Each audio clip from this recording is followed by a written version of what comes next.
naiz, 26 urte ditut, eta Bilbokoa naiz.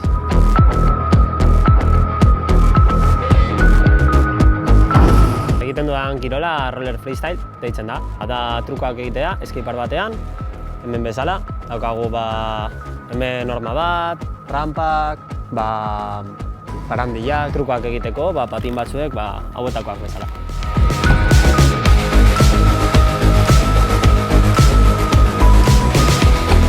Egin ditudan trukoak, izan dira soul bat, horma honetan, altua. Gero backflip bat, stelfish honela heldu dudalako. Beba egin dut 900 gradu, bera 2 buelta eta erdi. Eta egin dut bai backsabana dela barandilla labantzea, baina hankak gurutzatuta. Bilbao Bladers kluba da Espainiako eta Euskadiko lehenengo kluba. Sortu genuen 2015ean.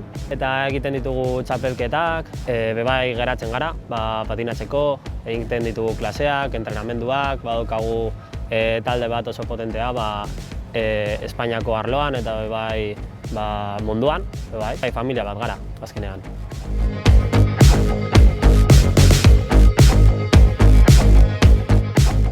Duela urte batzuek egia da kirol honetan gizon gehiago zeudela, baina gero eta gero neska gehiago egoten dira. Izan ere, klub honetan nik uste dut egoten direla batez ere txikiak direnean, hasten dira gehiago neskak. Eta jarraitzen badute, betirako egoten dira, gurekin.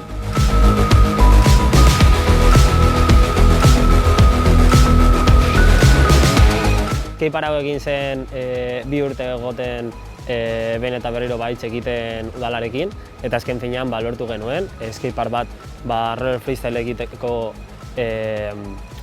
dena. Eta oso ondo dago, pilo bat gainditu dugu gure buruak skatepark honetan, baina egia da oso txikia dela, egia da gaur bezala urez beteta dagoela eta ezin dugula gure kirola egin euria egiten duenean, dela urteko erdia euria egiten du Euskadin, eta bebai modulo asko falta dira egia zan. Ze ez daukagu rampa oso handirik, badaude zulo batzuk ja eginda, falta da mini bat egiteko, edo hori rampa pizkatxo bat altuagoak, edo modulo desberdinak, adibidez honela zuzen egin beharrean pizkatxo bat forma desberdinak egiten edo, kurba bat egiten, gauz horiek. Azken finean bebai, garrantzitsuena falta zaiguna da fonpit bat edo. Dela guk volteretak egiterakoan, behar dugu zerbait pizkatxo bat bigunago edo hasteko, entrenatzeko. Ez da berdina voltereta bat egitea eta justo zoruan erortzea. Orduan ondo datorkigu hori, edukitzea gauza bat dela fonpit bat, dela igeriloku bat bezala, baina biguna, eta entrenatu dezakezu gauzak, gero hori, zure burua gainditzeko eta txapelketetan hobeto bebai egoteko, eta hobeto pasatzeko bebai, sortigarria da ara botatzea.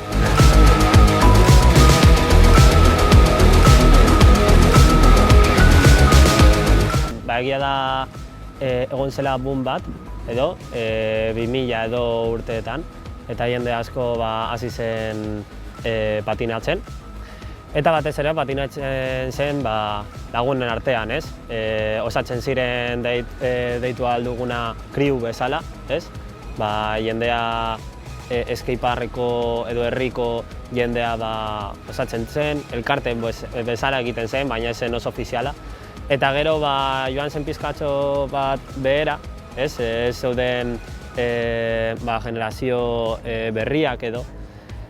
Eta gaur egun pizkatxo bat joaten ari gara kirolaren partera. Ez bakarrik hori, ondo pasatzera edo batean truko bat oso zaila dena frogatzea, baizik eta hori, klaseak egiten, entrenadore batekin, kirol moduan, eta saiatzea ahalik eta gehiago egiten, baina modu osasuntsuan edo.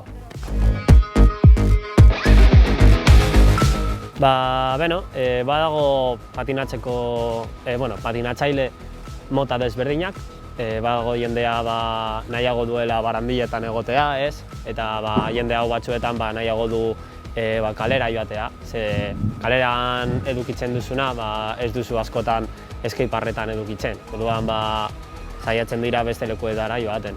Nire kasuan adibidez, ni rampak patinatzen ditut gehiago, eta hemen ez daukadan rampak patinatu behar ditut Ingalaterran, edo Frantzian, edo beste leku batzuetan. Hori lehen esan dudana, zerbait pratikatu nahi badut, ohe elastikora joatea, edo igerileku bigun batera joatea, ez urezkoa, baizik eta rampa bat eta hori beste lekuetara joan behar naiz. Hemen azken finean batez ere egoten gara hemen, txurdin, eta gero bebai joaten gara lehioara batzuetan, baina ez daude skatepark asko roller freestyle egiteko, hasi dezakezu, ez? Baina azken finean hemen, hazten ari bazala, gehiago gaindituko duzu zure burua hau motako skatepark batean, eta bebai urte asko daramatzazu patinatzen, azken finean behar dituzu rampa hobeagoak gainditzeko.